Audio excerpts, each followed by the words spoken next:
Hi. You're mute.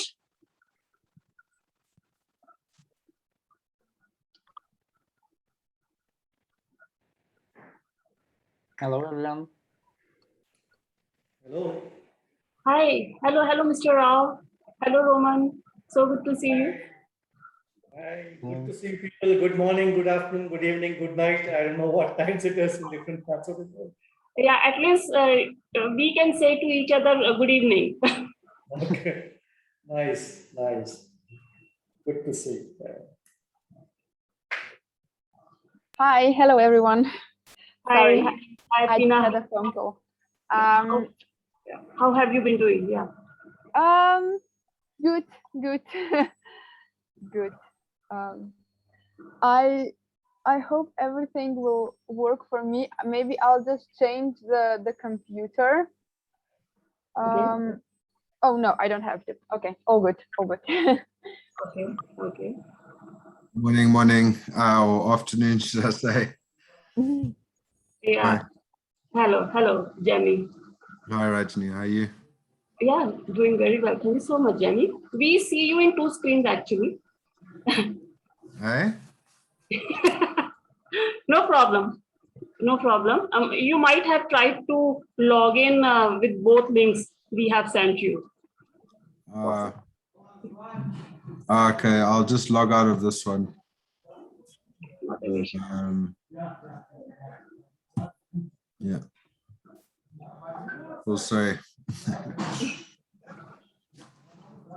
Cool. So, What time is there in South Africa? What's the time there? just before 3 o'clock. So, Okay. yeah, 7 minutes to 3. Okay.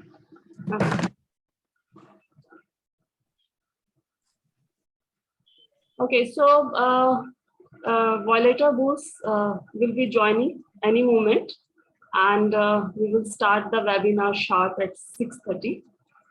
6:30 according to Indian time, and Okay. yeah, whichever time we have scheduled as per your time zone. 100%. So would you like to test your slides? If you want to give any presentation, you want to look at your PPTs, you can just see if everything is working smoothly. Sure. I won't lie. I'm not very familiar with Zoom. Let me see what I can figure out here. Share screen.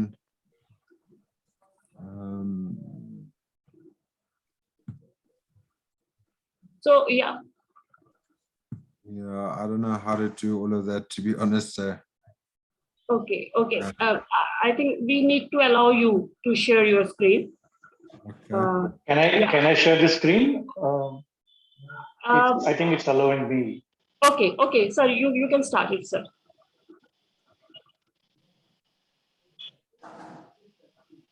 Visible now? Yes, looks like that it will start soon. Yes, visible. Your screen is visible. Yeah.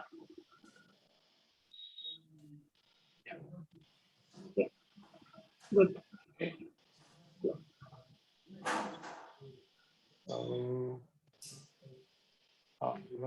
Stop share. Jamie, would you like to try now? Just see. Yeah, let's see.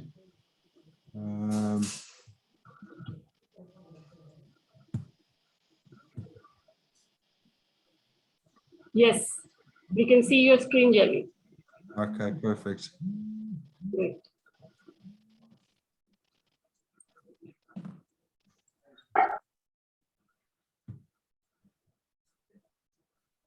Roman, would you like to see your slides? Yeah, I'm trying now. Yeah, I think it's working, right? Yeah. Good.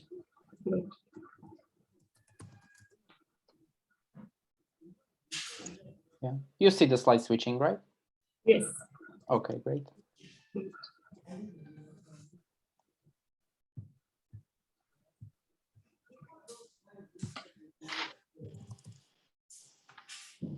So I hope all of you might have seen the agenda that I shared with you. We are having first presentation with Jamie, followed by Mr. Rao, and then Roman. And what's the expected participants? I think Zoom administrator can give the right idea about the participants who have joined so far or who will be joining, because I do not see number over here. So I think we have Natasha operating. She must be knowing the right number. I'll definitely update you on it. I can help you with that. So far we have 36 registries. Tina, I couldn't hear you. Can you repeat again? Yes, that we have 36 people registered. Okay.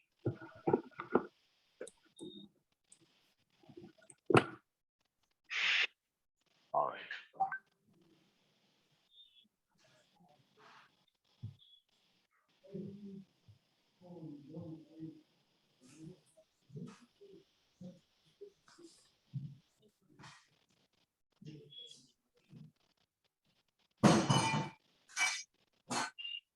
I would also like to tell you that this webinar would be live streamed to Facebook as well.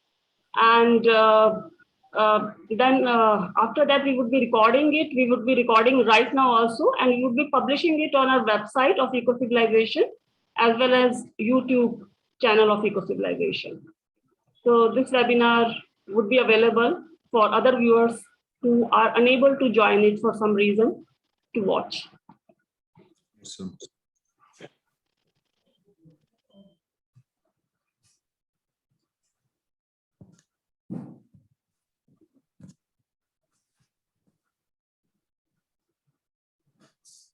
So another 2 minutes, we would start.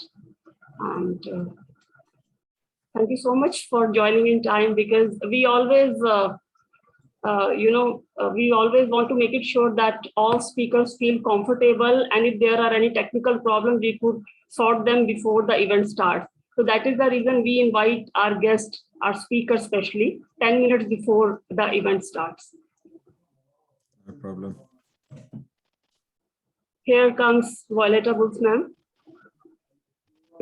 Hello, everyone. Hello. Hello. Good to see you all. So good to see you too. I'm very excited to start again the series. And you guys are first to kick off the fall series of Ecocivilization in Action talks. That's great. So, Nice to know. Nice to know. Violeta, we have all three speakers here, Mr. Yes. A.L. Rao I see from them. India, Jamie Nash from South Africa, and Roman from Slovakia. Yes. I've seen your CVs, I've seen your topics. It's really exciting, a very important topic. And interesting enough, this topic is seem to be the topic of the fall. I see many different circles discussing it, so it's accumulating. So it's very good. Indeed, indeed. Roman, just let me know, how do you pronounce your surname? Yeah, in my language, the surname is Godovich. Godovich. Godovich. Yes, but if you say it kind of differently, it's no problem. I would try to pronounce it correctly. Godovich. Yeah. I know a lot of people have problem with my surname. Is it stress on Gdoviak or Gdoviak? Gdoviak on O. At the beginning. Gdoviak. Okay.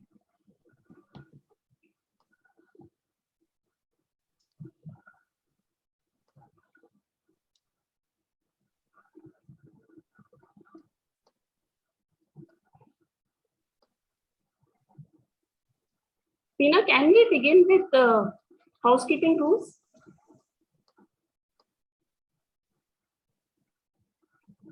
You are on mute.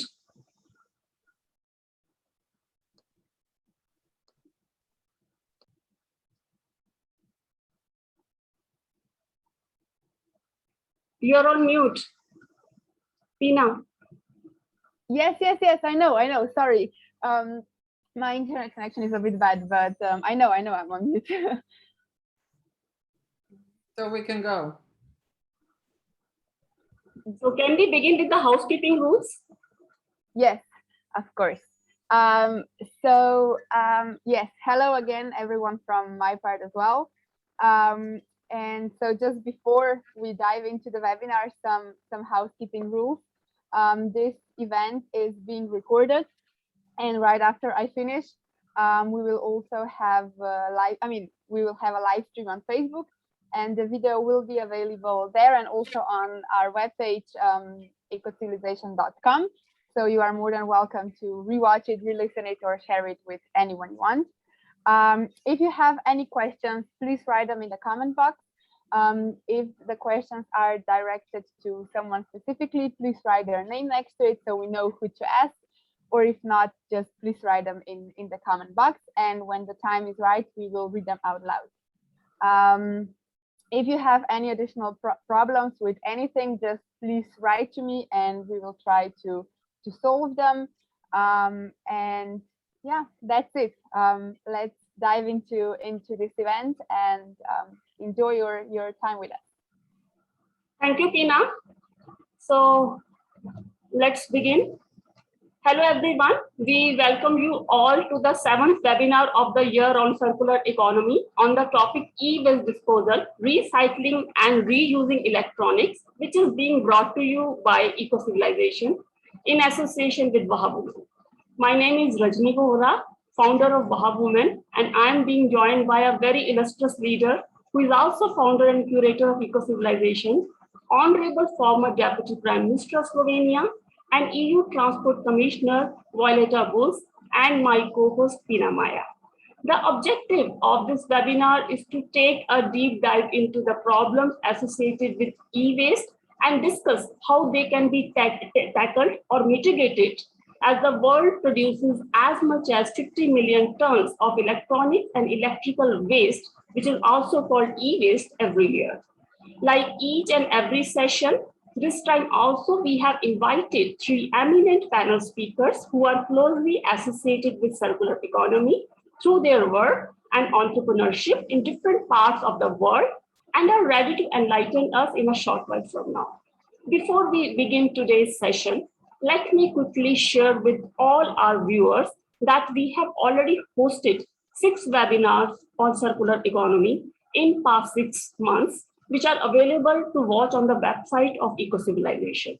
We are organizing this series as a part of endeavors to create an awareness and sensitization drive to make a transition from take, make, use, throw mindset to something as sustainable as circular economy, wherein we intend to put across and reiterate the significance of circular economy, broadly addressing why bringing up circular economy has become need of the hour, and how we can proliferate this concept not only at industrial level, but also at social and individual level. So without any further delay, let's get started with today's session by inviting Violeta Bulc to say a few words. Thank you very much, Rajni. This is really exciting, starting again the fall season. And as you said, we had a series of very interesting eco-civilization in action talks already, focusing on circular economy. And today, I have no doubt it's going to be yet another exciting one, especially because we're addressing the topic that is actually growing in concern. We are current civilization based on technological breakthroughs. And we can say that the last 50 years have been very much colored by digitalization and by all the different technological solutions that are based on digital technology. And I can only say that this will continue to grow. And if we don't address this challenge seriously, we will find ourselves really on a big pile of technological garbage. So it is essential that we open this topic and hopefully bring it to the beginning of the development cycle, to the rethink and redesign part of the cycle of circular economy, and really put special attention on how we're gonna disassemble technology when it ceases to function. So I'm very much looking forward to the wisdom of our today's guests, because their experience, and of course, your wisdom, Rajni, the way how you're going to lead this will very much contribute to the way how we're going to approach this topic within the eco-civilization community. So without further ado, back to you, and I'm all ears. Thank you. Thank you so much, Violeta, for such encouraging remarks about my work and acknowledging my efforts towards this very movement of eco-civilization and the sub-subject of its circular economy. So we are all set to bring to you the best knowledge on the subject with veteran industry experts as panel speakers. So let me introduce our first speaker, who is joining us from South Africa, Mr. Jamie Nash, who is Director of Electronic Symmetry, E-Waste Management, an avid environmental philanthropist coming from a horticulture background, working with South African indigenous plants and seeds, and passionate to try and curb the damage that's already been done and create a sustainable solution with all role players. He and his team do their best to offer a truly unique, environmentally sound approach to a growing concern globally to prevent as much toxic electronic waste as possible from entering landfills and poisoning the earth. So join me in welcoming Mr. Jamie Nash. Jamie, over to you. Hi, Rajni. Thank you for this opportunity, and welcome to all the guests and speakers and a lot of people that I'm sure have a lot more qualifications and what have you. Yeah, like you said, I come from a horticultural background. You know, e-waste just kind of fell on my lap, as it were, about 10 years ago, just over 10 years ago. You know, primarily I just came into it as a source of income. It wasn't, you know, I didn't really think too much along the lines of the impact that it has, that in electronics have. You know, it was just a way, to a means, you know, to make money to survive. You know, like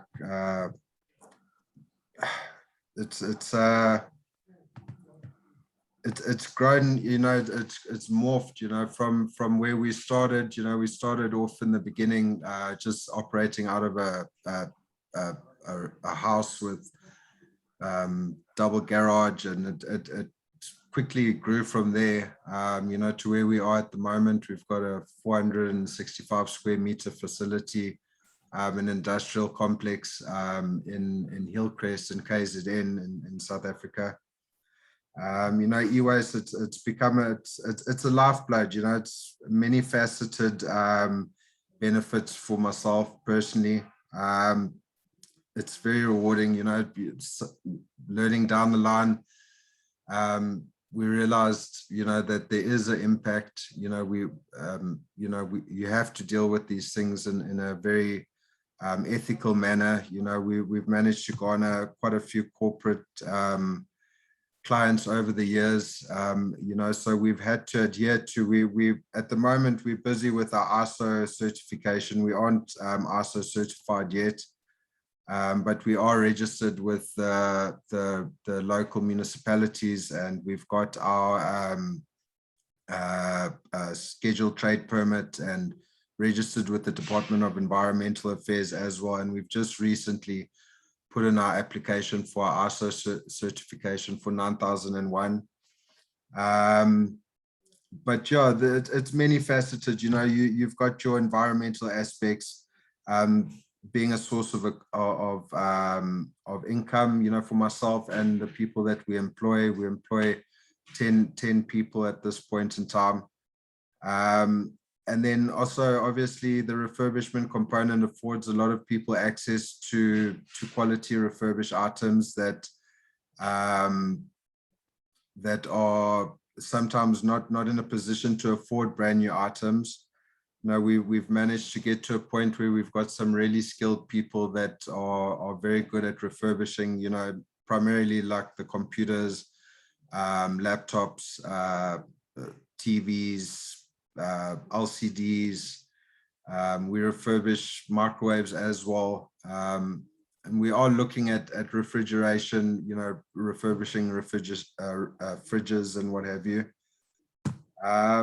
But I mean, it's also a bit of a fitness regime, you know, like it takes quite a toll on the body, you know, when you have to load all of these items from the third story of an IT business that's got a load of IT. So, I mean, there's many benefits to it, rewarding benefits, personally, and also for the environment, you know. We in South Africa, I think our legislation is very on par with the rest of the world. We still are learning a lot. There's the EPR that's just being implemented now in November. We've had to submit all of our relevant findings and what have you to the Department of Environmental Affairs in relation to the EPR. We fall in line with Iwasa as our PRO. You know, so there's a lot of uncertainty at this point how exactly that's going to pan out, because they originally wanted all of the industry role players to submit our own industry waste management plan. And that kind of, you know, it took about a year or so until they just decided to scrap that entirely and just adopt the EPR model. At the moment, we're dealing with, you know, post-COVID, it's been a little bit quiet, you know. I think our volumes are down roughly about 50% to the volumes that we normally procure previous to COVID. We've had some good months in the mix. But yeah, overall, we're probably only dealing with, I'd say, close to about 5-6 tons a month of e-waste. Of that, I'd say 20% roughly is of a refurbishable quality. We are looking at more, you know, innovative ways to not have to recycle everything. You know, we're looking at a craft department, you know, to look at possibly using some of the electronics in crafts and various other like ornamental kind of uses, you know. But it is quite a tricky one to navigate, because the market's not necessarily there, and the cost of making a finished product sometimes outweighs being able to put that effort in there. But we are very passionate about what we do. We deal with residential as well as corporate and small to medium-sized enterprises. We do collections all over our province, which is KwaZulu-Natal. We have done collections in other provinces, but we haven't quite got a national footprint yet. We are working on various opportunities that have presented themselves, but you know, like with growth, you know, there comes added expenses that we are self-funded. You know, I grew this from its infancy with the help of, you know, my wife, and she's been an integral part in the marketing and the PR of what we do. She developed our website, you know, so I mean, I couldn't have done it without her, and obviously the other people that have come into the fold. We've just developed an electronic management system for keeping accurate metrics of everything that we procure, from the chain of custody, from procurement right through to when it's actually been disassembled. And yeah, so in a nutshell, we basically disassembling. We don't do any of the recycling ourselves. So once the items that have been disassembled are, you know, in a ready state to go to the downstream vendors, you know, we've got various downstream vendors that we use for the various recyclable fractions.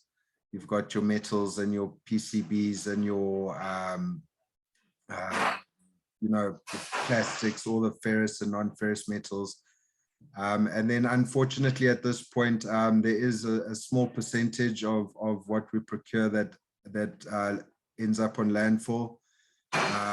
There's probably, it's less than 5%, but there is a small percentage of general waste, and then there are some hazardous fractions that have to go to registered hazardous waste landfill. We are looking at avenues for that.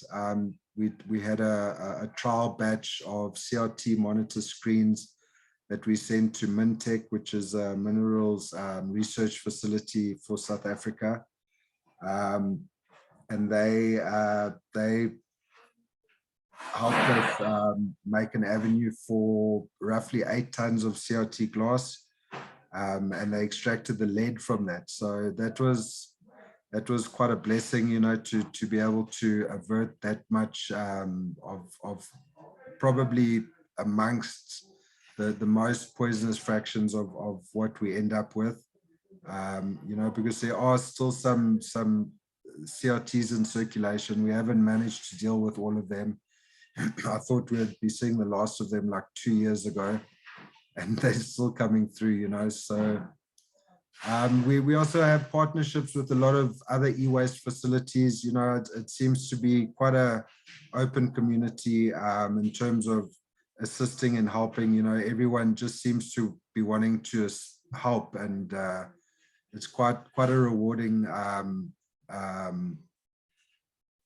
business to be in that sense. You know, there's a competition element, and there's obviously you know, the risk of losing clients to competition, but at the end of the day, the end goal is to do everything as compliantly and with as much passion as possible.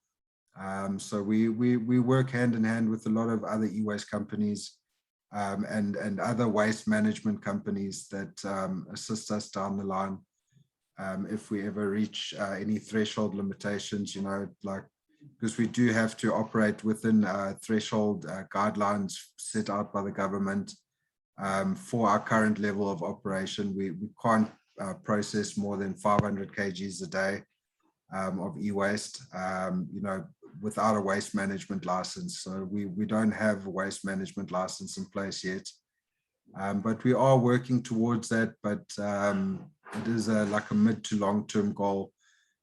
We'd like to end the loop with us eventually, you know, do as much refurbishment as possible, you know, upcycle as much as possible into crafts and other various you know, abstract kind of artworks and what have you, and then also look at you know, repurposing. You know, some of the stepper motors, for instance, can be used in making 3D printers, and you know, so there are some problematic fractions that we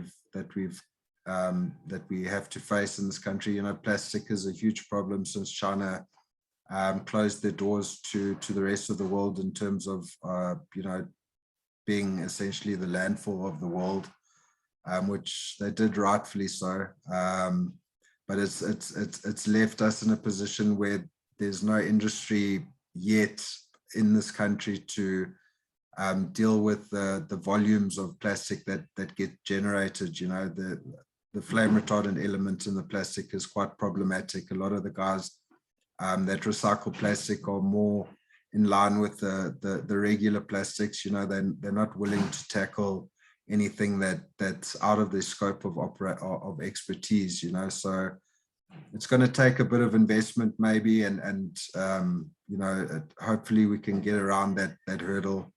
But I think from what I can gather, South Africa as a whole doesn't really generate enough volume in terms of like first world country output to justify the kind of outlay that's needed for you know, closing that loop. You know, a lot of the circuitry is still sent to various places overseas, Germany and Turkey and what have you, you know, where we could be processing that locally, and it would just break a whole chain of carbon emissions, you know, without having to ship all that stuff overseas. But we just don't have the kind of sufficient volumes within South Africa to warrant that kind of outlay to get those kind of initiatives set up. There's 1 or 2 people that do it locally, but it's not competitive enough to make people want to deal with the local market. They'd rather deal with the international players, you know. So, but it's looking positive. You know, there's a lot of really good people, really intelligent people that have really made a lot of amazing strides to make everything work, you know. And I think only time will tell. You know, there's a lot of uncertainty with regards to COVID and all the regulations that could be imposed down the line in terms of lockdowns and things like that. So there's a lot of things that are very uncertain at this point in time.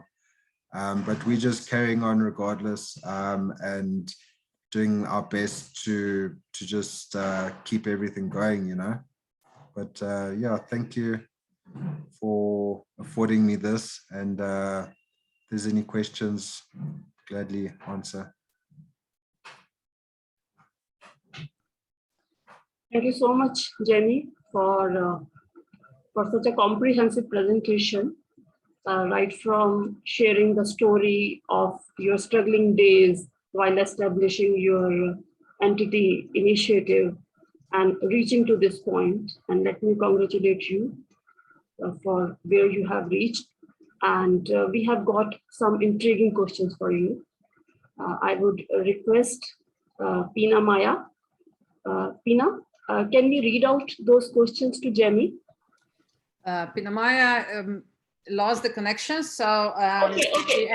she asked me to step in. So here I am. I think maybe I joined can, back here. just share the basic questions. First is, for example, how do you explain the dramatic lowering of the waste in the COVID period when the technology sales have been going dramatically up? So is that just due to the country lockdowns, or do you think that a big sort of wave is coming as the second step of COVID? I'm hoping for the latter of that question. Like, I think there is a possibility that they've been, you know, a lot of companies and corporates have been sweating their assets a bit with the uncertainty. But as the financial year ended and they realized that maybe, you know, those that are still around, I mean, a lot of companies have faltered and folded and you know, had to close their doors, especially in South Africa. We've also, over and above COVID, there's been a lot of riots and unrest that's closed a lot more businesses down. But I definitely feel that there will be, I think it's been very cyclic in nature. You know, e-waste has been very cyclic up until when COVID first started. You could kind of gauge, you know, when the volumes would come through during the year, and it hasn't been the case for the last year and a half. You know, there has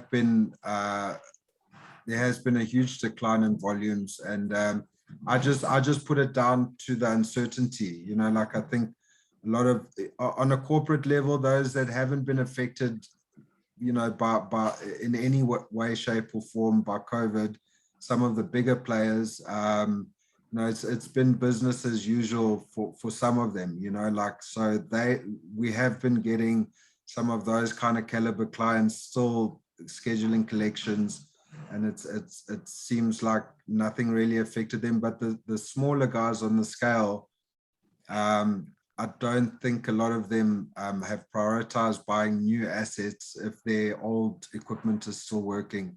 But Jamie, do you think that you might be already subject of competition, because in these high-tech appliances there is a lot of special materials as well, and I know that it is a sort of known in the circles that in a way Africa is a dumb place for high-tech, but you are presenting this to us as a very important source as a raw material, if I can call it that way, and a really good business for you.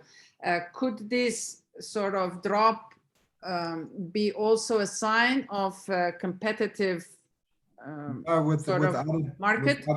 Without a doubt. I mean, there's a lot of role players that are a lot bigger than us, probably dealing with roughly 10 to 20 times the volume that we deal with, you know, the likes of Desco, and, you know, Sims was in the country for a little bit, but they've, I don't see them around anymore. You know, so on that kind of level, you know, there's also different policies. You know, the South African economy is a lot centered around the Black economic empowerment, which, you know, gives access to the previously disadvantaged people, you know, entry into the you know, business framework of South Africa, which also makes it a bit difficult if you're not 100% Black owned. It makes it a bit difficult to get in with the bigger government level kind of contracts, because they do have stipulations that they can only deal with a certain level of BE operatives, which, you know, we just on the lower end of that spectrum, just based on our turnover. So that's probably, you know, the government level collections have probably the biggest volume in terms of the electronics coming into the country per capita. You know, the corporates are probably second in that, but if we could get in with government, you know, it would quantify our collections by 10 times the volume. You know, we'd end up with 10 times the volume if we could get in with government, but it's not as easy as it was in the earlier days. We did do a few collections for government level guys, but it's tickling over, you know. Like I think I'm hoping, you know, we've just gone into adjusted level 2, so that's going to ease up some of the restrictions in terms of COVID and all of that. So I'm hoping to see a bit of an improvement in volume over the next, leading towards the end of the year. And hopefully you can end off the year with a bit of a bang.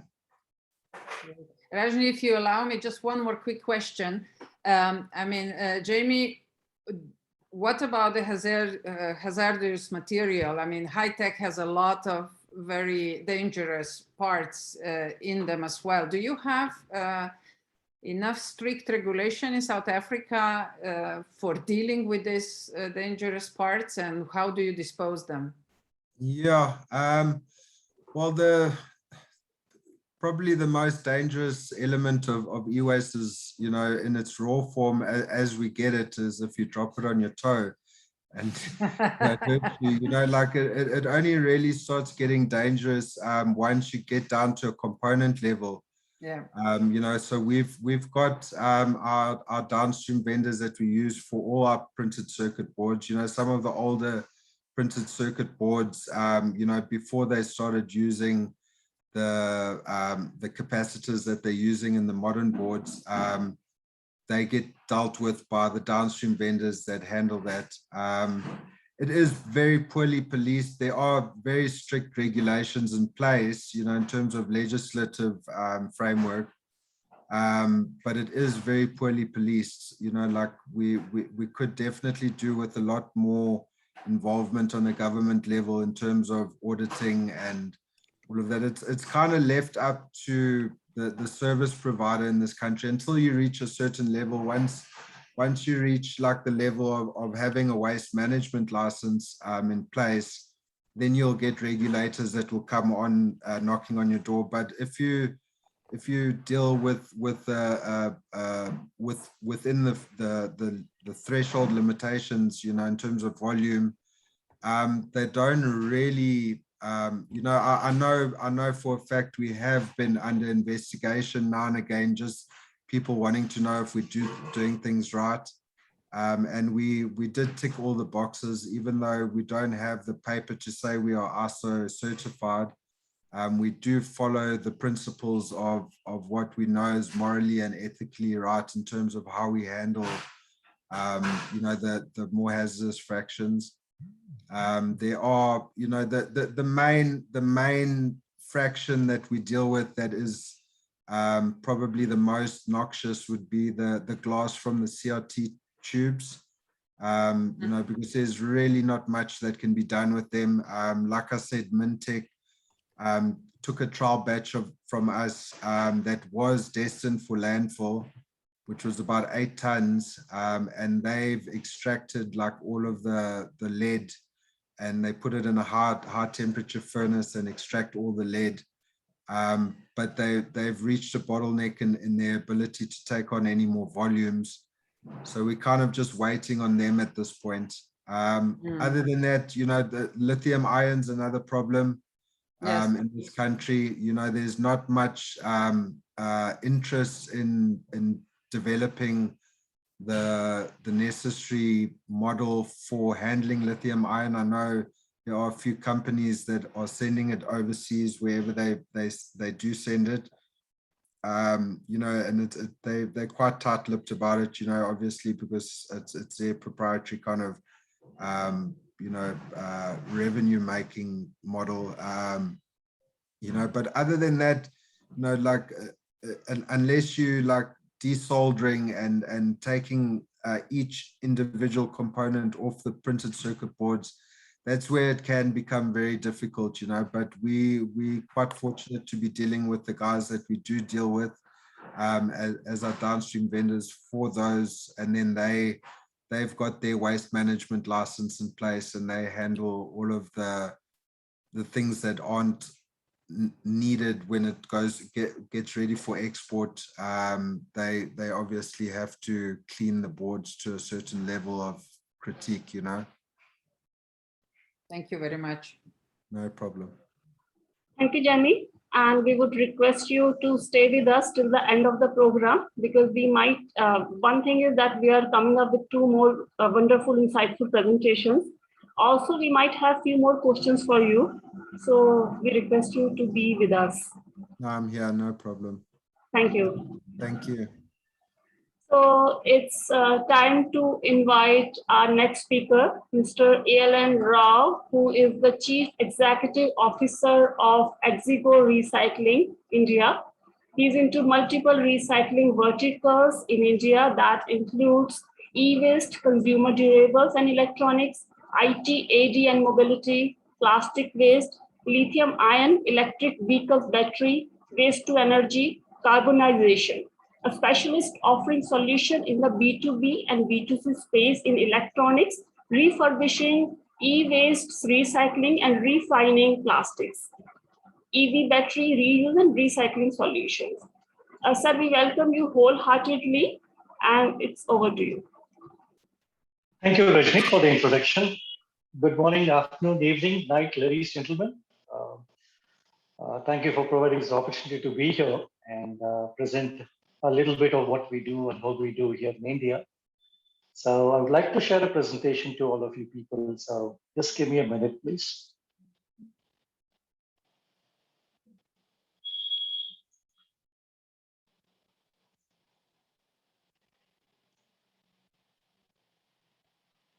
Rajni, if you can confirm it's seen, it's visible presentation. Yes, it is visible. Screen is visible to us. All right. So without wasting much of the time, let me dig deep into the presentation. I should take around 20 minutes max if I'm right. And I would be covering a little bit about the 5 R's and more to do with recycling. We being a recycler having multiple plants across the country, and we are the guys who customize design machineries, look into productivity in a very big way. The shop floor tech guys, you could say. And we believe in technology and processes and coming out with high yields in a very, very cost-effective way.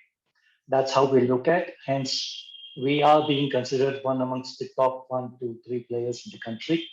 And we are there in multiple streets. So, as per the global e-waste monitor, we know for a fact that in 2019, over 53.6 million metric tons have been generated. And of course, it's Europe around 12 metric tons, and Asia being around 24.9 million metric tons. The reasons for it is the higher levels of disposable income that's there across the world, for that matter, rapid urbanization across the world, and rapid industrialization too. These, in fact, are actually getting into a lot of higher consumption of electronics and electrical products by the various by the humans across the world, and also with the technology development that's taking place in a very rapid way, the life cycle of every product is reducing. So it's more to do with use and throw concept that's coming up even in electronics to a large extent. Fortunately, unfortunately, there are not much of a repair options available, and where there seems to be enough issues there on the refurbishing side, which is in fact leading to the growth of electronic waste in a very, very big way. So that is a nightmare, which was in the making in the last 2 decades, but in the last 1 decade, the awareness of e-waste became one of the top priorities with the climate change, with the Paris Accords being signed by multiple countries on climate change, and with the, I would say, the electric vehicle batteries, electric vehicle concepts coming up worldwide in a big way. So there seems to be a change in mindset that's happened for good, and the WEEE Forum acting very, very actively for that matter.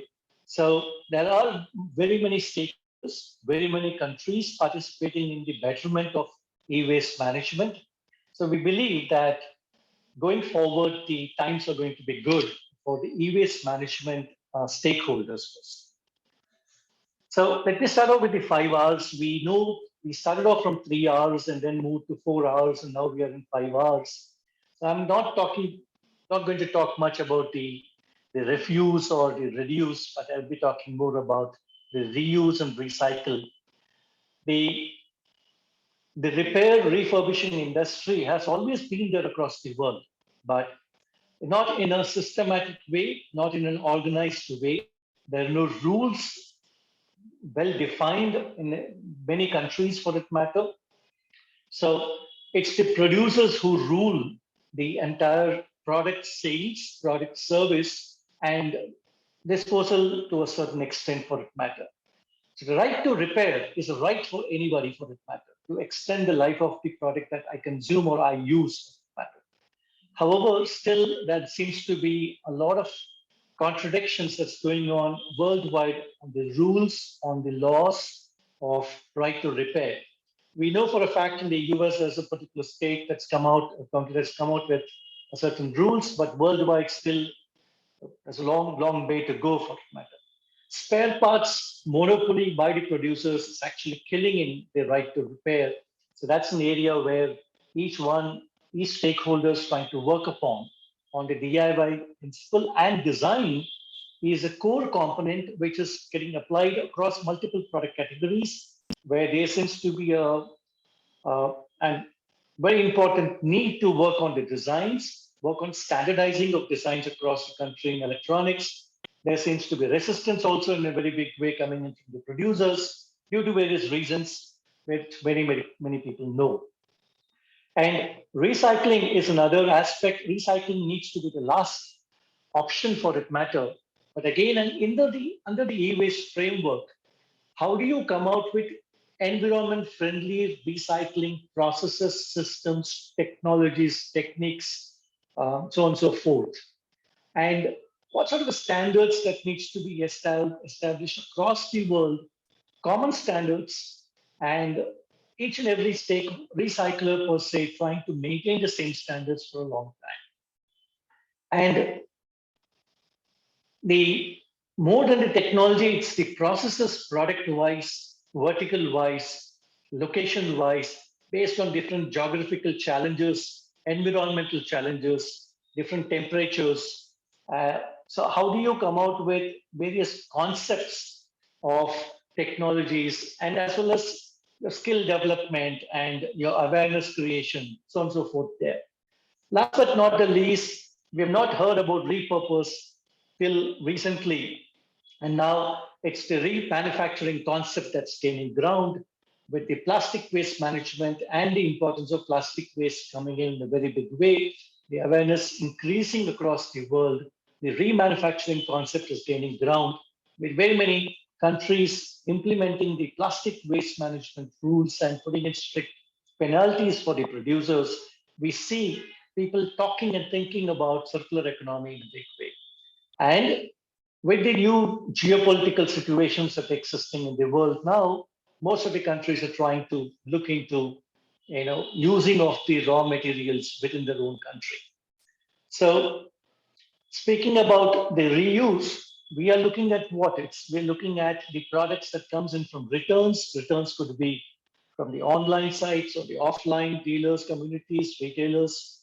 The repairs that happens at the, if I were to say organized repairs and in unorganized repairs, there are hundreds, millions of mobile phone shopkeepers who are also service shops. They repair the mobile phones too. For the IT products, again, there is an informal sector and a formal sector who takes care of repairs and gives their own warranties. There are no organized many players around the world. And there are not many standards also as far as repairs are concerned. Trade-ins is a very important concept. Trade-ins and buyback systems have been made mandatory in quite a few e-waste management rules or the EPR rules across the world. But still, implementation is a very, very big aspect. But trade-ins is a very important tool for you to actually extend the life of any electronic product or WEEE product. Upgrades again for that matter. And last but not the least, as is whereas basis trading off, remarketing of the products has been known for centuries, for decades in the world, and that still continues. But again, how do you bring in standards as well as remarketing? That's a big challenge that's there. So speaking on this, standards becomes a very, very important tool wherein, before I move to the standards, let me just take you a little bit about the challenges in the refurbishment sector for electronics. The scaling up is a very, very important aspect as far as the refurbishing industry is concerned. Regulations plays a very, very vital role, but not many countries are following or have introduced the best practices or the global best practices, safe practices as far as refurbishment is concerned. The technology, there are test and repair centers available across the world. Certain players do have their own standards or SOP set, but there's nothing called a common ground which is available for anybody and everybody to start with a basic base and then move ahead in the test and repair centers too. Right to repair, again, as I said, the policy framework to enhance life of electronics is a key determining factor for the success of the refurbishing industry. There's a long way to go, but at least people have started talking about that. And there are various forums who are pushing towards this now. I believe that there will be some good responses that will happen in the next 3 to 5 years' time as far as right to repair is concerned. Skill sets development and capacities at the local level, the local geographies per se, it's very hard to find. And there are various governments who are coming out with skill development program, which is being provided to very many citizens in each country.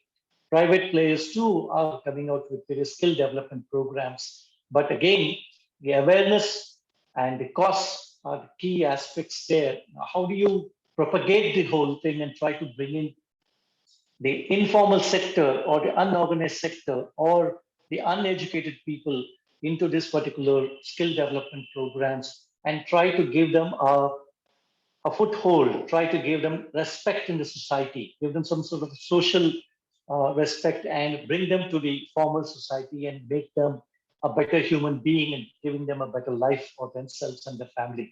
is a very, very key important aspect, and refurbishing industry do provide that sort of an opportunity for them. The replacement products to promote repair and refurbishment, how do you rationalize the prices?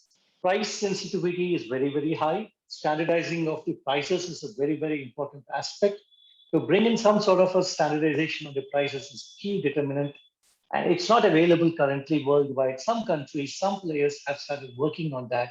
We will see some good results going forward. Eco-design is something which is strictly known by the producers and manufacturers currently, but there are some ITAD manufacturers, mobility, cell phones manufacturers who are giving talks to that now worldwide. And regulation of planned obsolescence is a very, very big thing. As a producer, every producer would want to extend the life of the product to reduce the e-waste, which is a welcome point, but in the same topic, how does the producer support the refurbishing industry and the recycling industry and the circular economy are key questions where still I think there are a lot of answers to be found. So we have the right to repair everything we own. That's a statement which I would like to say. But again, talking of challenges, standards also plays a very important aspect. We know for a fact that R2 or SERI, they do have the standards for recycling, but R2V3 is coming in for multiple players in the refurbishing sector too. They recently launched it. I am one of the R2 TAC, the Technical Advisory Committee member 2, coming in from India. And I know for a fact that there are so many good things that's coming up from the R2, from the SERI side, for multiple stakeholders and for the TRCs, for the test repair, and various rules and regulations, not only on the quality of repair of a particular product and setting the standard for a product once it's repaired. And I, as a consumer, whatever product I buy, a repaired product or a refurbished product I buy, what sort of a comfort level will I be getting from the seller? And that's what the R2 comes in and plays a very, very important role. And also it gives them visibility as well as the downstream recycling chains or the data sanitization, the specialty electronics that's there in refurbishing, again, what happens to that? And the materials recovery too is a very, very important thing. Pardon me. Also, an important aspect is the PROs who were there in the circular economy chain or the e-waste management across the world. They too also are being covered now as in the concept under the heading of brokering. And so skipping on there, coming in from India, let me try to give you some numbers of India and try to give you some solutions that we have as far as recycling is concerned in India. The EEE segment has seen a significant growth in the last 6 years' time, and where the mix of electronics is around 31% is consumer electronics and 22% industrial electronics, and 17% is computers and 10% communication and 20% electronic components there. So India produces around 3.2 million metric tons per annum. That was in 2019, but the sad part is that India collected only 10% of the e-waste that has been generated in 18-19. So miles to go. Globally, we also know of dismal collection rates, but India is working very, very hard to ensure that we really get going as far as the waste management practices are concerned in implementation. So the story so far is in 2011, the e-waste management handling rules were announced. In 2016, the EPR rules were announced. The 18, the amendments came in. 19, the resource efficiency policy was announced. 2020, the battery waste management rules draft came in. 21, the plastic waste management. Next, solar coming in. So as far as the waste management industry is concerned, on the circular economy concept, India is moving ahead in a very, very big way, being a signatory to the Paris Climate Accord. We are very clear that we would like to march ahead as far as the best practices are concerned. As far as EPR is concerned, sadly, there are only 21 item codes that's been covered in the EPR, and the total capacity available for recycling capacity is around 1 million tons, and the generation last year is around 1 million tons because of the COVID that's there. And overall, over 400 recyclers, dismantlers exist with 557 PROs and nearly around 2,000 producers who have registered for EPR. Now, so the electronic sector, if I were to say, the key aspects to electronic sector, the 5 aspects I would say, which is the raw material security. 2 is a better product design, collection systems, recycling systems, and secondary materials usage. Sorry. So the material sourcing needs to be looked at addressing to reduce the CHG emissions or the footprint and reduce pollution locally in each geography.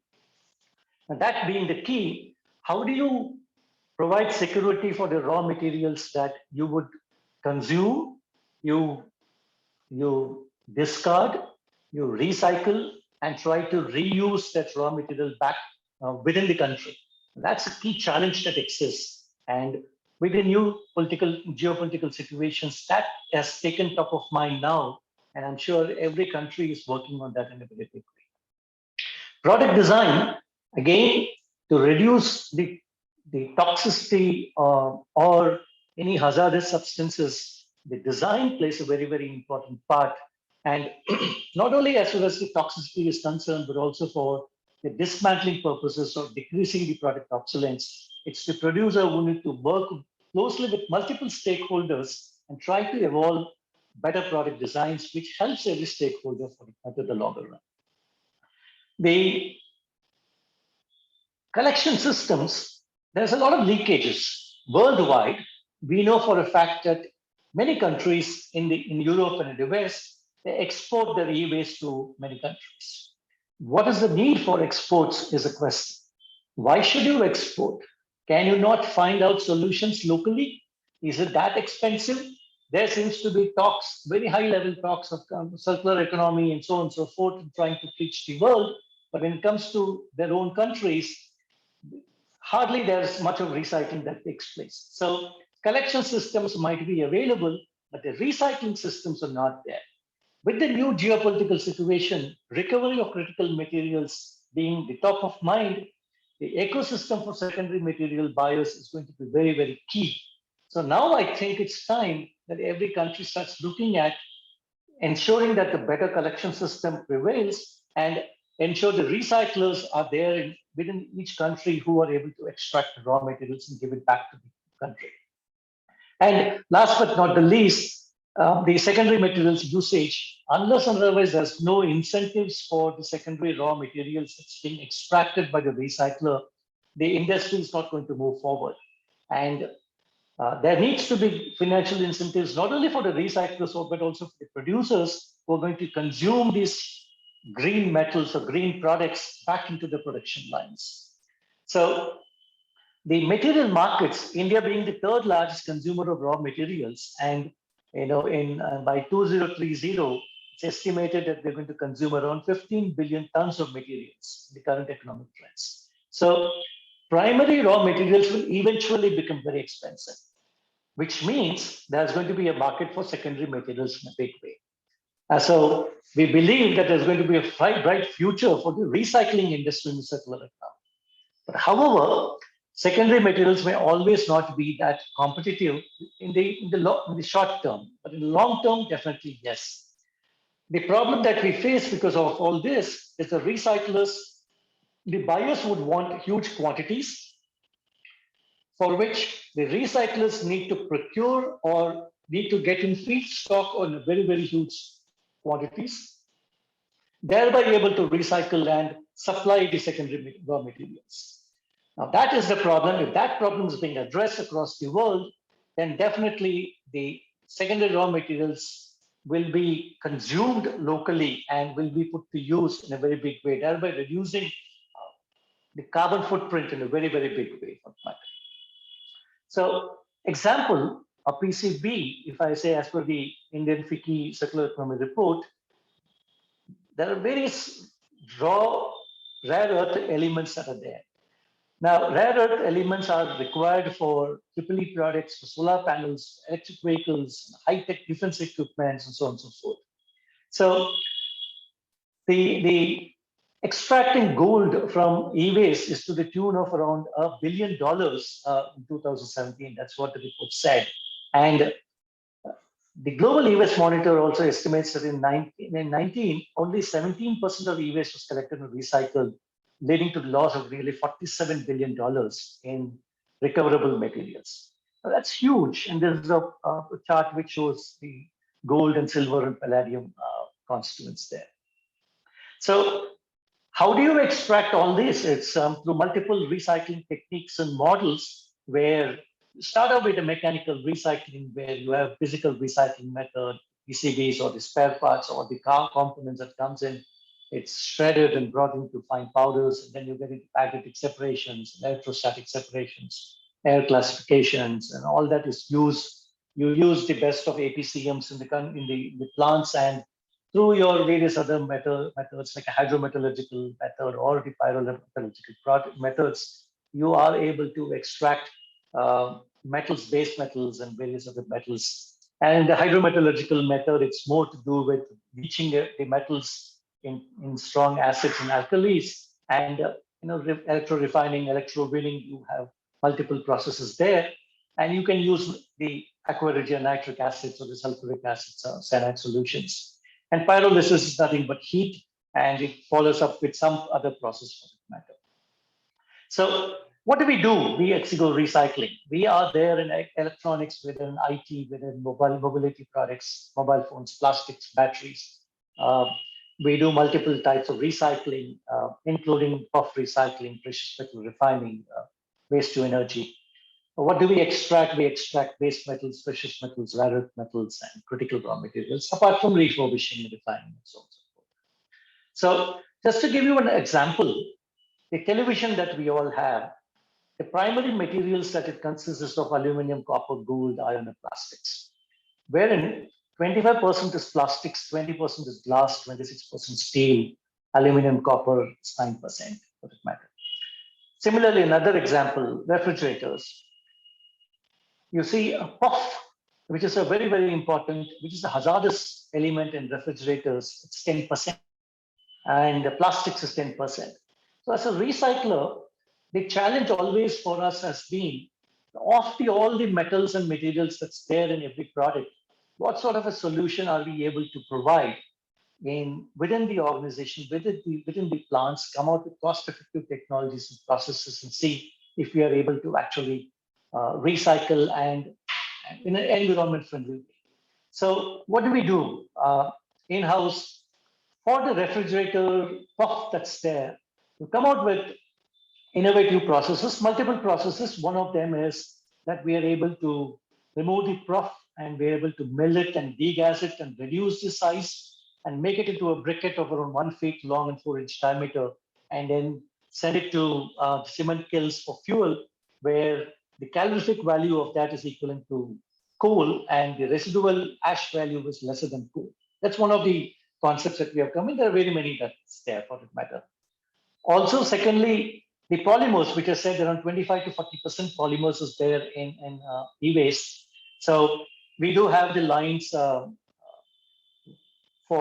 polycarbonates or the polyamides or polypropylene or polyethylene or the ABS or HDP, LDPs. So we do the shreds and the washing lines, and we extrude into pellets. There's a multiple processes that we have: sorting and shredding, and density separation, and mixing, and extrusion, so on and so forth. Again, the polymers that comes in of high-grade or low-grade polymer, and including the non-recyclable polymers, we have a carbonization model wherein we are able to feed in the stock, and we're able to extract light diesel oil, which again refined, you can use it for lubricants or cutting oil, or you can refine and use it as regular diesel for vehicles. And also we generate syngas, which is again connected to turbo generators, and the turbo generators are used for captive power generation. And also the heat that is generated in this process is actually captured and used for smelting processes in the furnaces. for that matter.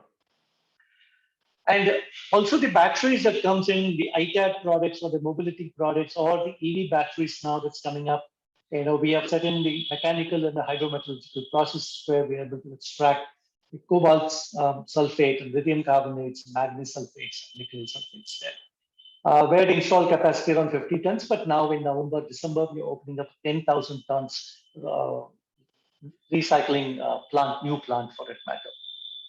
So like anybody and everybody, even in our business, we are intertwined with the ESG, and where the environment, it includes the energy that your company takes in and the waste it discharges, the resources it needs and the consequences of living beings as a result. So we take care of that too.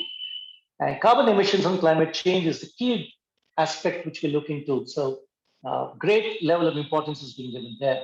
And the social criteria, again, we address the relationship with people, informal sector, formal sector. How do we create awareness? How do we educate people? And how do we inculcate the best practices, and not only of disposal, but also providing them opportunity to get them trained by developing skill sets, helping the academia and the institutions and with the government of India.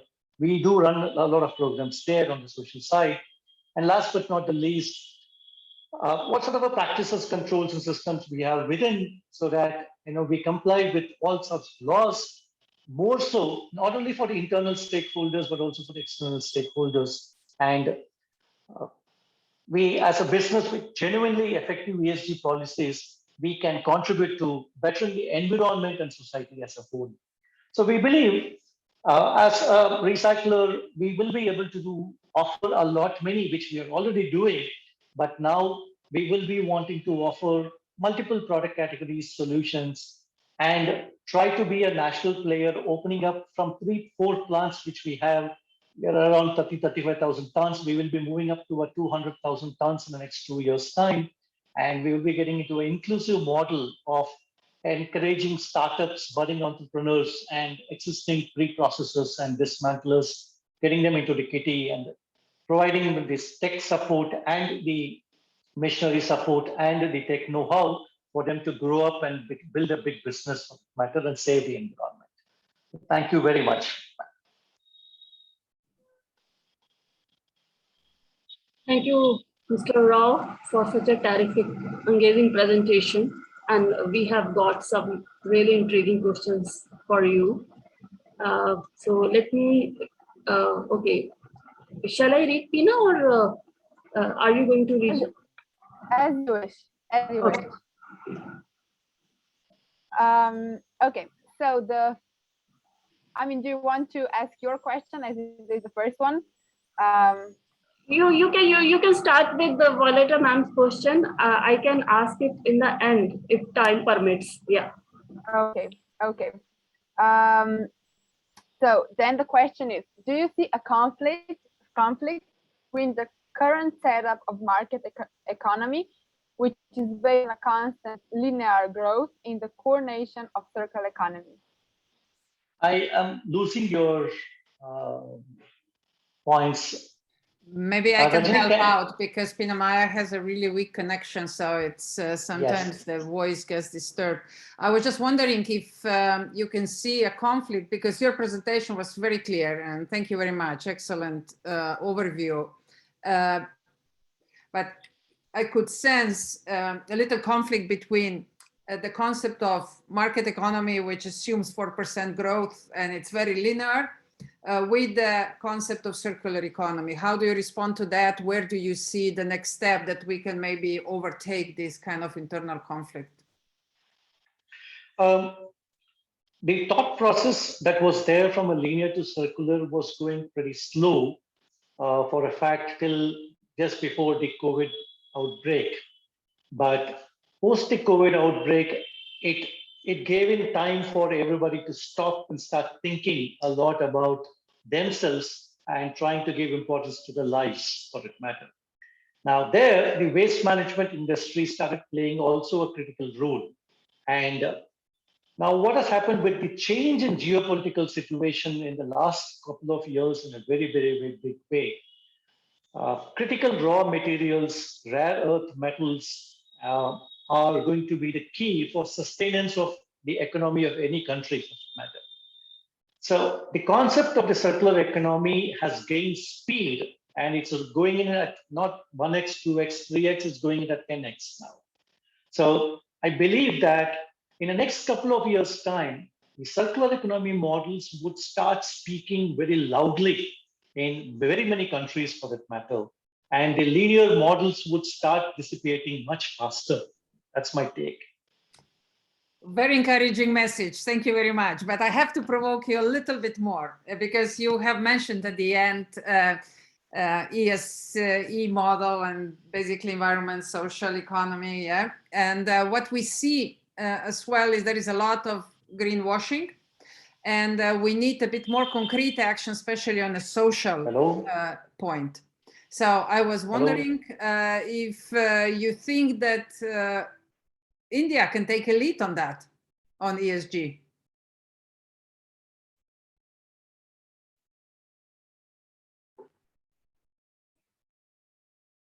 I think it looks like some connection problem over there.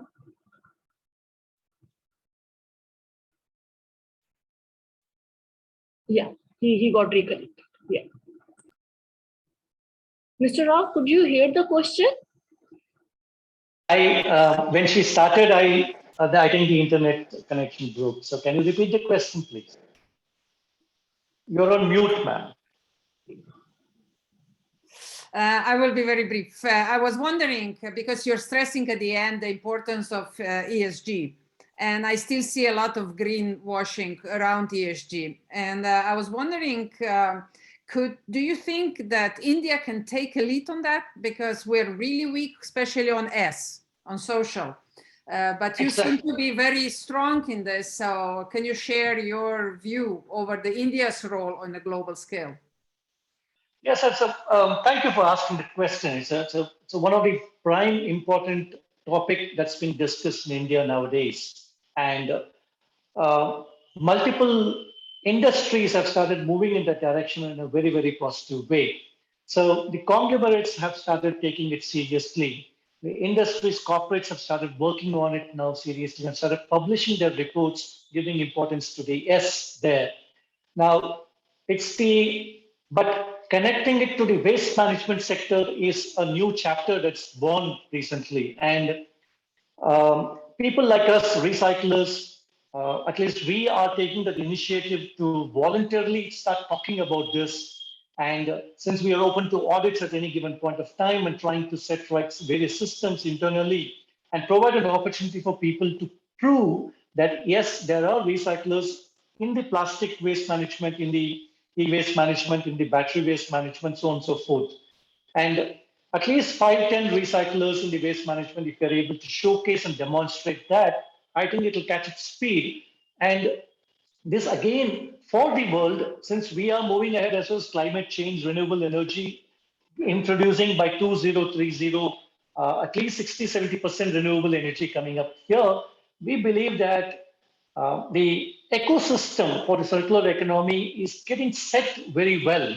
And the governance aspect is taking credence now in a very big way. Yeah. Thank you, Mr. Rao. Please stay with us because we are coming up with one more presentation and we have few more questions that we would definitely ask you in the end. So it's time to welcome our third guest who is joining us from Slovakia, Mr. Roman Godovich, who has been working as the country manager of Circle for Slovakia for over a year, where he helps to develop the entire vision that arose in the Czech Republic in Slovakia, building the biggest digital waste to resource marketplace in Europe and circular waste scans.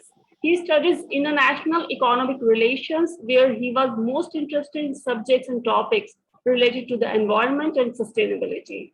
Therefore, he went to volunteer for waste projects in China and Spain.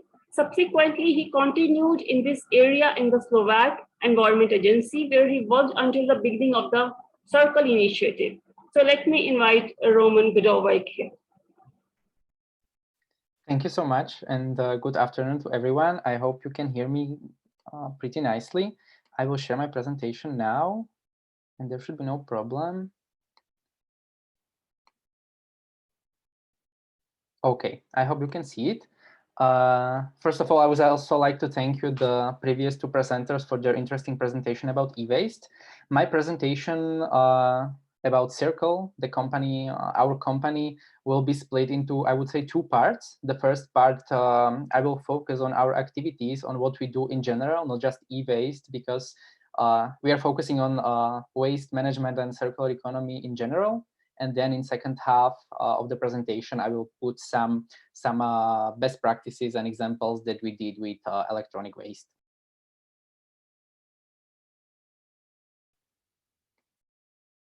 So our company Circle, as you can see on the map, is now active in around 10 countries, which is a pretty nice accomplishment, I would say, because when I started here around 1 year ago, Slovakia was just the second country where we started after Czech Republic.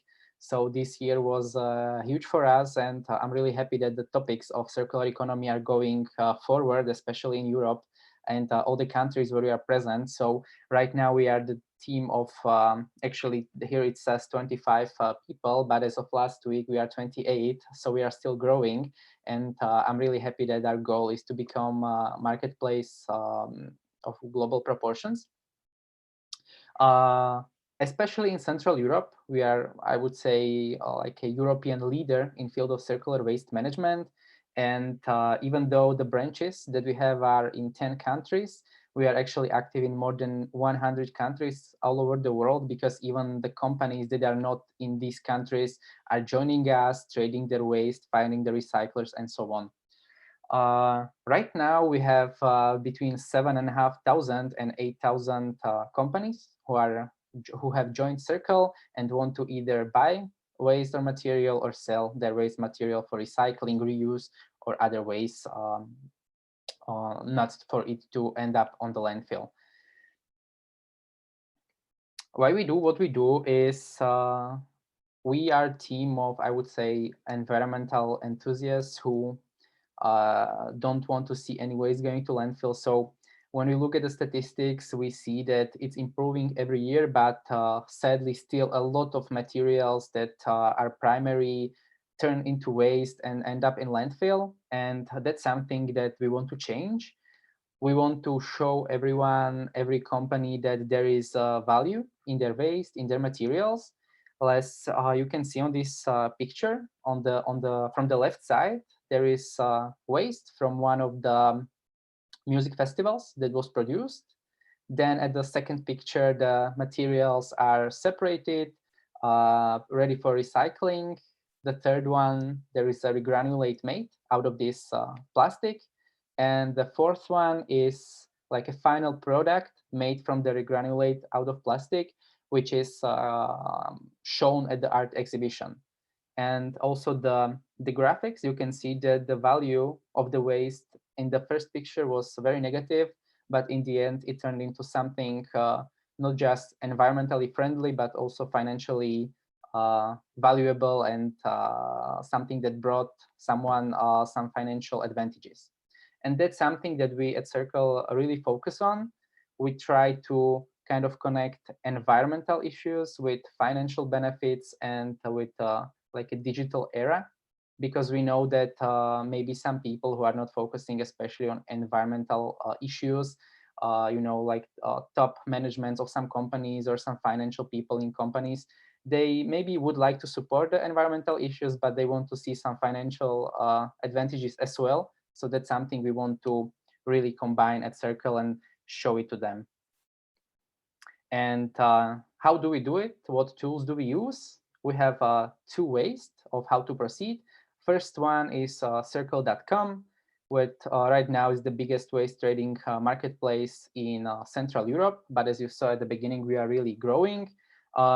It's very easy. Even the companies who are present right now, you can just go to Circle.com, register, and if you are a company, if you're producing waste, you can just put your offers about what you're offering. If you have plastics, paper, electronics, textile, doesn't matter. you can just put it there, and then another company who is maybe a recycling company can come to the marketplace. If they see something interesting, they can just simply contact the seller, and here at Circle they can meet, they can sell the waste, buy the waste, and it goes for, let's say, recycling and not to the landfill. And then the second tool we use are circular waste scans, where we really are working with the biggest companies as IKEA, Sekop, Matoni, etc., where we go to the company, we completely look at their waste and material flows they have, and we really help them to change it for being more environmentally friendly. The first one, the marketplace, why is it so popular? I would say that it's free to use. All the companies can come, join, sell their material, buy their material, and so on.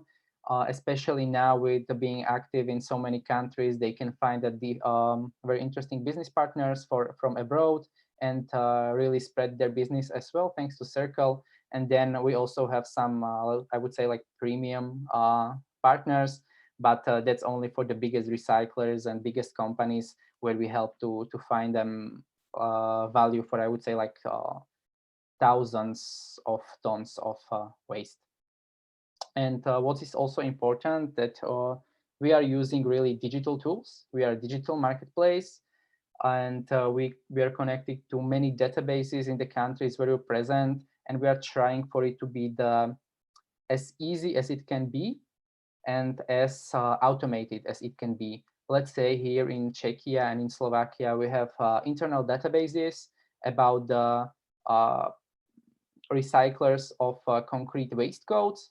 So let's say company puts cardboard on the marketplace, it has its waste codes, and digitally automated, we can directly contact all the recyclers who are able to recycle it, that we have this material for them, and we can connect them really quickly.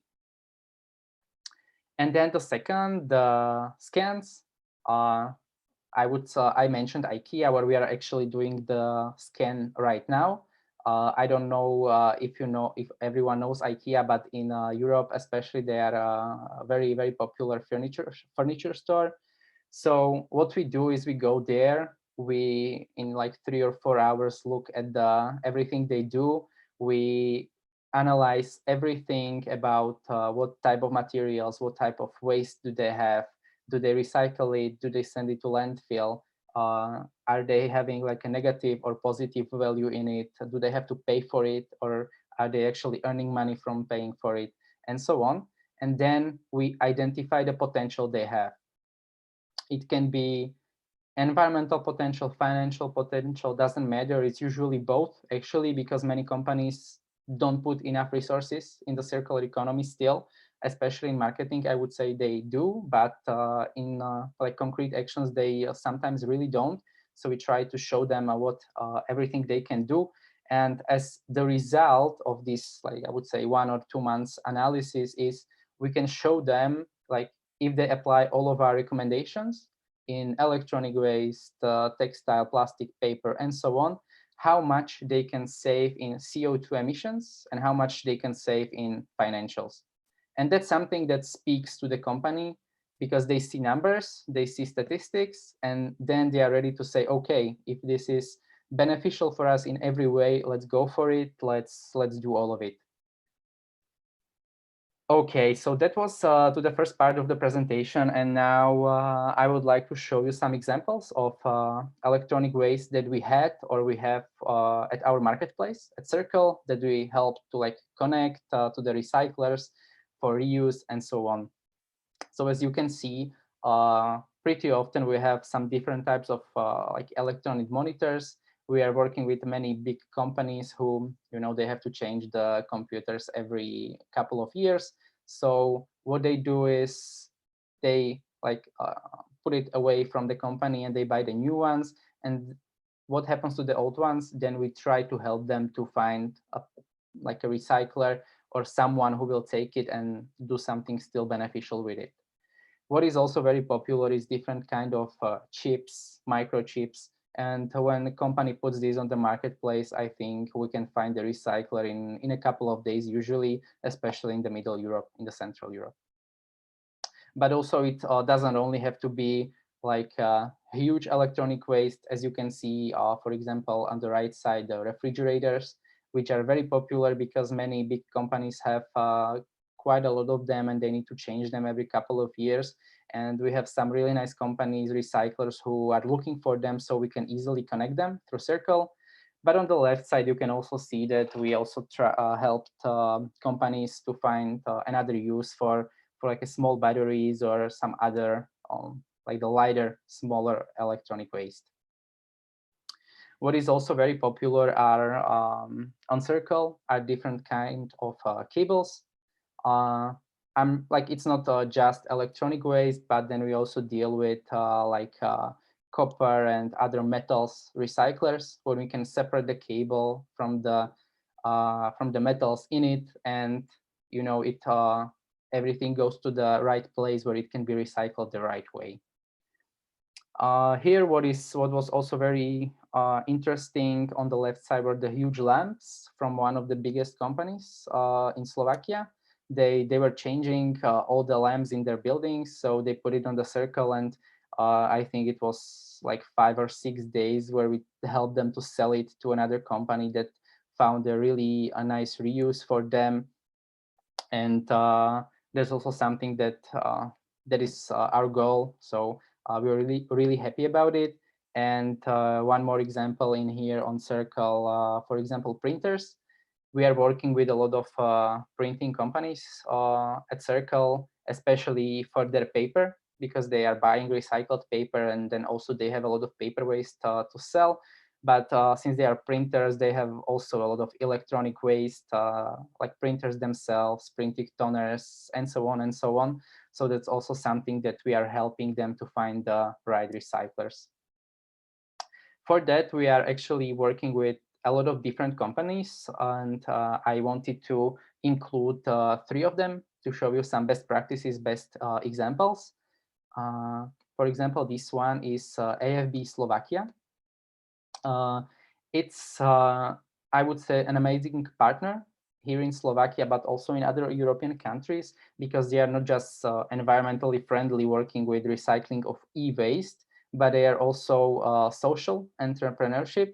So a lot of people who are maybe not able to find work anywhere because of some social disadvantages they have, here they can find unemployment, great work, and they can work side by side without any barriers at the workplace.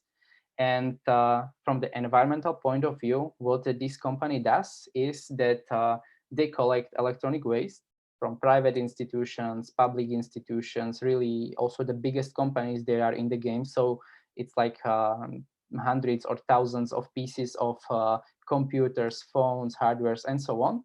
They all collect it.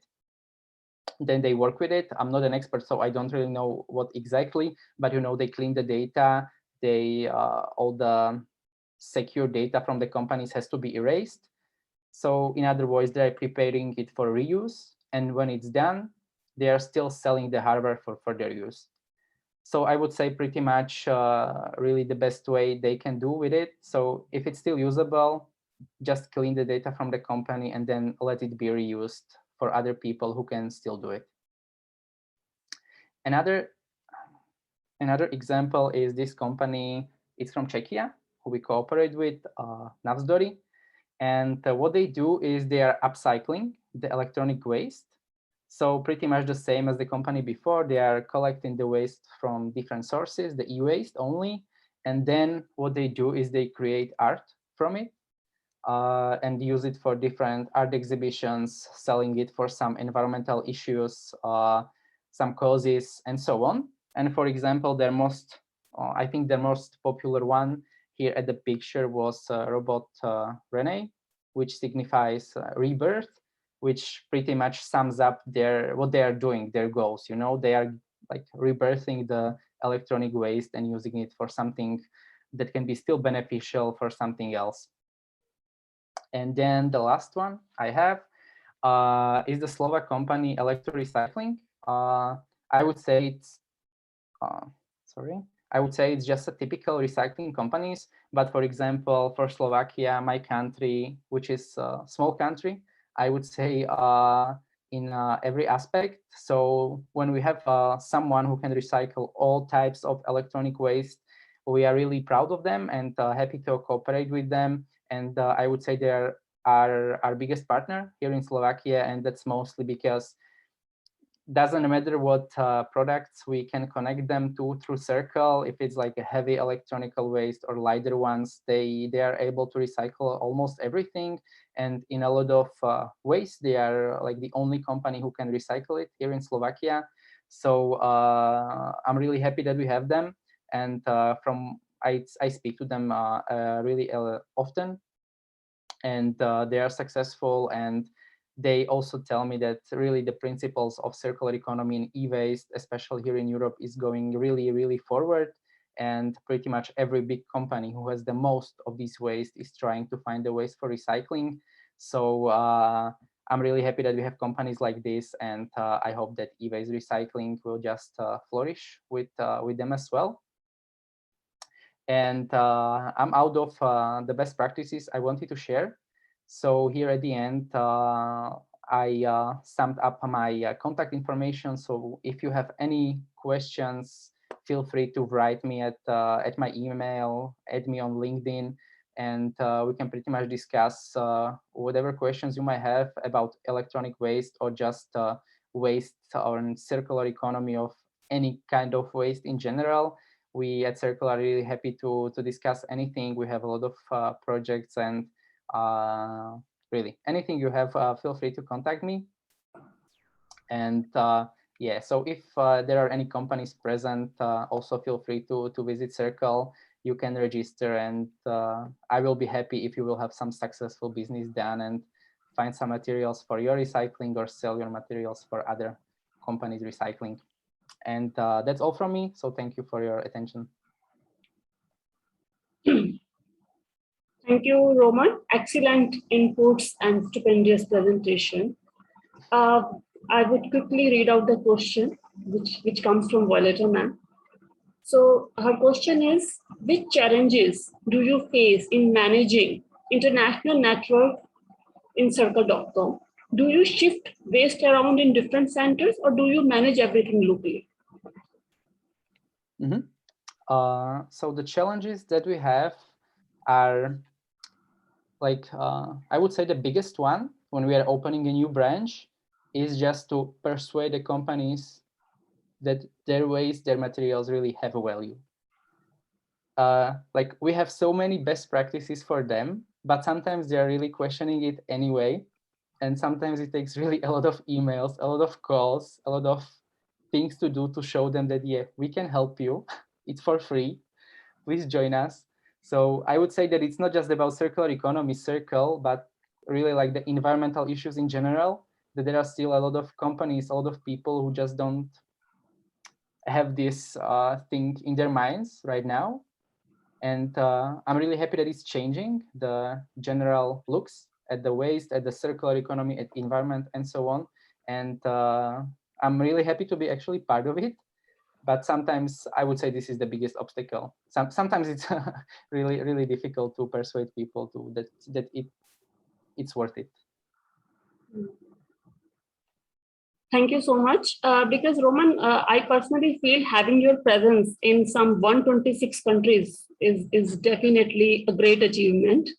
And of course, I know that you have to run for another event also. But I have few more questions related to the marketing part of setting up kind of a marketplace that you have created through Circle.com. So I just, if you could briefly let me know. Yeah, I have 10 minutes, so. Great. So just let me know what were initial resistance that you faced when you were thinking of establishing such marketplace? Okay, so like first of all, I started in Slovakia, which was the second country. So I was not really at the beginning of it all in Czechia. So I can just answer like what issues I had in the second place. but I was really happy that it was already really good running in Slovakia in Czechia when I started in Slovakia, because I had a lot of help from the international team in like a Czech team. And we had already some budget for marketing, for Google ads, Facebook ads, remarketing, and like really nice LinkedIn contacts and so on. So it was a lot of hard work in every way, but like combining all these channels with my contacts from previous work, with also like some contacts from the school, from my university I had, it was really like a spider, and all the things came together. But also really along evenings of finding the right people on LinkedIn to talk to, a lot of like to find the right companies to start the pilot projects and so on. So it was a challenge in every way, in like really like talking to people, persuading them, starting the marketing correctly, like getting into media, because right now there are a lot of media articles about us, but it was not as like that at the beginning. I really had to fight for it. So I would say it was like really a set of all these things. Thank you so much, and I wish you all the very best. And now I have a question for all three speakers that we have today. So my question is related with this new concept that has been evolving even in developing countries like India, that the idea of repairing things, it's kind of obsolete now. Everybody, even if you go for to a person who has ability to repair something, most of the time he would suggest you to get the new thing and throw that old thing. How do you reflect on this culture in both developing and developed countries? My question is for all three speakers. I would say that it's a very difficult question because really, as you mentioned, the biggest companies are like trying to teach us this, that we need a new phone every year, we need a new computer every year, and so on. So I would say what we do, what I do, we are really trying to, like from this point of view, change the thinking in the companies. There are a lot of like zero waste events, companies, and so on, who are trying to reach the individual people to change their minds. But I also think, which is very important, of course, but the most of this waste is produced by the companies, because those big, huge international companies need to change this point of view, because they are really like spreading their message to like millions, billions of people. So that's why we are trying to reach the biggest companies and like try to show them that the principles of circular economy have meaning, and then we want really them to start spreading the message to all those like thousands of customers or people they have. But I think it's really something for the long run. Right. Thank you so much. Mr. Rao, how do you reflect on it? Well, in India, we have the policy of passing on every electronic product that we use for generations together. So nothing goes waste here in India, at least, right? So, and it's very difficult for us to part with for free any of the electronic product, let it however small or big it is. Even for newspaper, we expect 10 rupees a kg. So that's how the country works here. Yeah. So, but the point of discussion here is there are actors, there are people who are in the refurbishing industry for generations. They have had their businesses running successfully across the country. You name any product, there is a secondary market for repair market available. Any product for that matter. Now, how effectively the repaired product will work, how effective or consequences or accidents that might happen of those repaired products, the warranties that are there for these repaired products, the standards, those are all the questions that are still out there. Now, I, as a producer, you can blame me as a producer for producing products, manufacturing and producing products with shorter shelf life so that the product turns increases in a very big way. So my sales increase in a big way. At the same time, you cannot blame me as a producer for saying that I am not allowing for repair for the simple reason being, I would not want you as a repair person to spoil my brand image, right? So when the product is repaired, what sort of a guarantee is there that my brand reputation will not be taken for a ride? Hence, Right. the standards that needs to be put in for the repair industry, for the refurbishing industry is the key. Now that with R2, V3 coming in with certain standards there, some benchmarks going to come in, the standardization for the repair or the refurbishing industry will happen, right? And post that, we believe that the producers would start moving in this particular industry, offering spare parts. So in the next 3 to 5 years' time, I believe there will be some sort of a standardization that will happen as far as the refurbishment industry is concerned across the world, and spare parts availability and the producers also being open to extending the life of the product, because in India, for the producers now, the cost of e-waste collection and recycling is humongous. It's 2 to 3% of the turnovers that's getting hit there, and it's running into billions of dollars. Hence, for that matter, the the resistance that was there will start receding, and opportunity to extend the life of the product would increase in a big way for producers. Yeah. Thank you so much, Mr. Rao. Jamie, in South Africa especially, what do you see around you when we talk about such things like throw away the old one and get the new one? Because the price of fixing the old one would be kind of same. Well, the demographics of South Africa, there's quite a huge difference between, like, you know, the affluent people that can afford to just upgrade at a whim. You know, it's a very small percentage of the actual population. You know, a lot of people live below the breadline. A lot of people, you know, even in medium you know, like middle income kind of families, can't always afford brand new items. So there is quite a good culture in terms of keeping whatever you buy working as long as possible for the vast majority of people.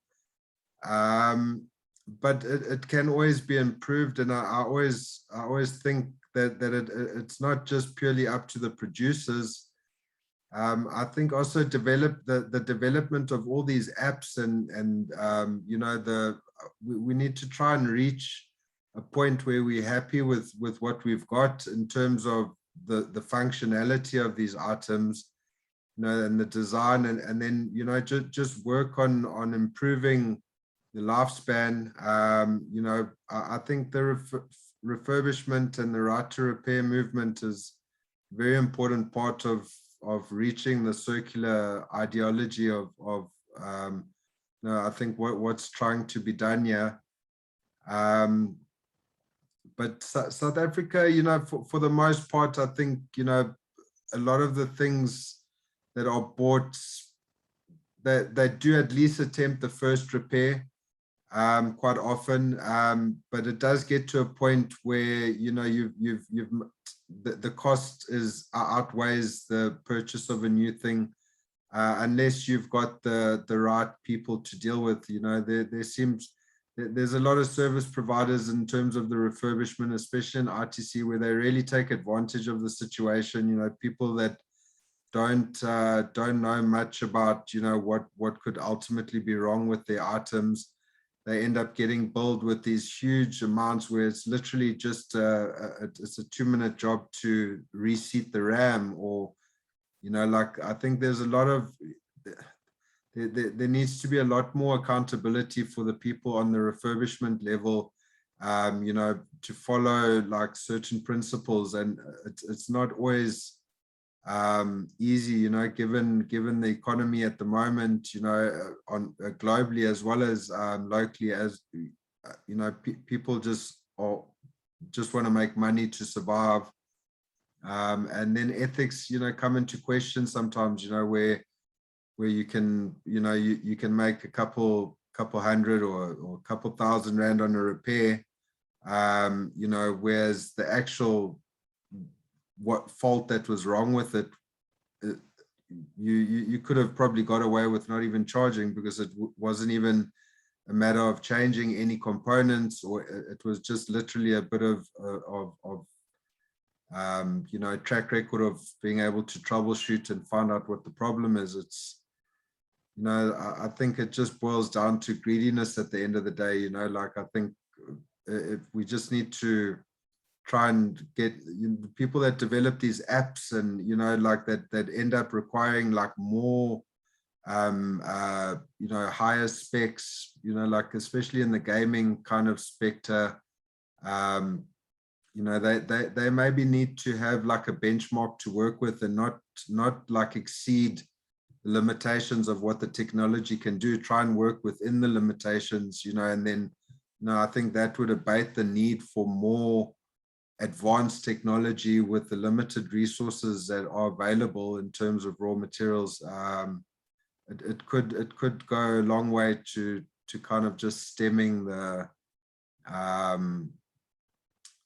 you know, the problem that we faced with electronic waste, because it's multifold. It's not just the producers, it's not just the consumers, you know, it's also the people that are developing these apps that are integrated into the systems, you know, like I think they also need to be brought into the fold, because a lot of them, they just think they're doing an amazing job, which they are, you know, in developing all these great programs and games and what have you, but I don't think they even have the slightest idea of what the actual implications of developing something that surpasses what the technology can handle, you know, like you need to try and develop things that work within the constraints of what we have at our disposal. True. Yeah. Thank you, Jamie. And if anybody has any more questions for our two speakers, they are most welcome. Before we wrap up the session, are there any more questions?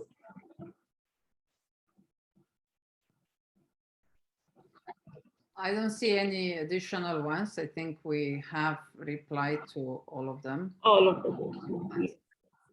So with this, we come to the end of our session, and thank you so much to our speakers for making such an insightful presentations, for bringing your expertise and experience through the session, and making this session so interactive, relatable, and worthwhile to attend.